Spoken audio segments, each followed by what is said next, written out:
Hi, it's Jennifer Mazzarillo, President of Maverick Consulting Group for Tuesday, August 1st, and here is today's Maverick Moment. I'm actually going to give credit for this Maverick Moment to Harvard Business Review. I read an interesting daily sort of blast that I get from Harvard Business Review, and last week there was an interesting blast around having an indecisive boss. And I know that I've spoken to many candidates out there who may be in search mode or passively looking. And part of the reason they are looking is because of their boss and their boss's style, their boss's ineffectiveness. And so this is a bit of a blast summary, if you want to call it.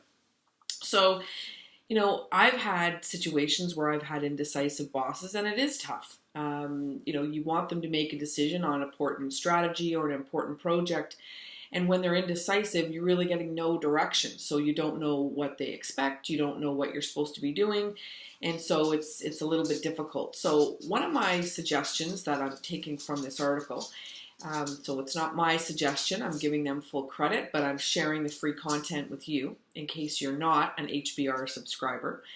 Wanted to share it with you because I think it's important. You can act as a sounding board for your boss, and one of the tactics that you can try is, as an example, you can try to say, hey, that sounds like there's lots of pros and cons to deliberate. Would you like me to take one of those suggestions away and work on it and come back with my progress to sort of help the decision making move along?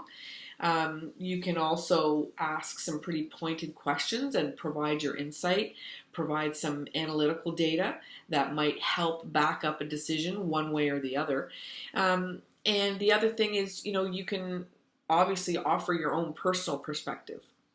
So there are several ways that you can try to nudge your boss forward to making a decision if they're pretty indecisive.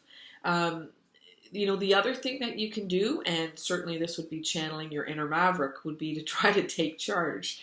Obviously, we want to do it in a diplomatic and careful way, but I don't think there's anything wrong with you, if your boss is still unsure after having all the data, you acting as a sounding board, understanding pros and cons. I think if your boss is still indecisive, then it is maybe time for you to take charge.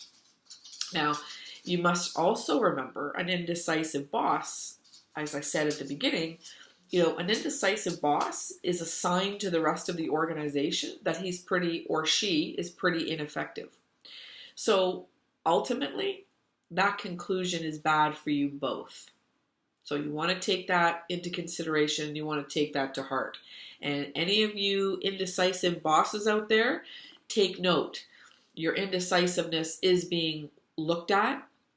And if you don't think that that's being taken into account during a performance or review for you to be promoted or not, or be put on a special project or not, you're kidding yourself. So, I think it's wise for you as the person with the indecisive boss to cultivate other relationships and have other mentors in different parts of the organization outside of finance and accounting. I know I certainly did that, and it certainly helped me.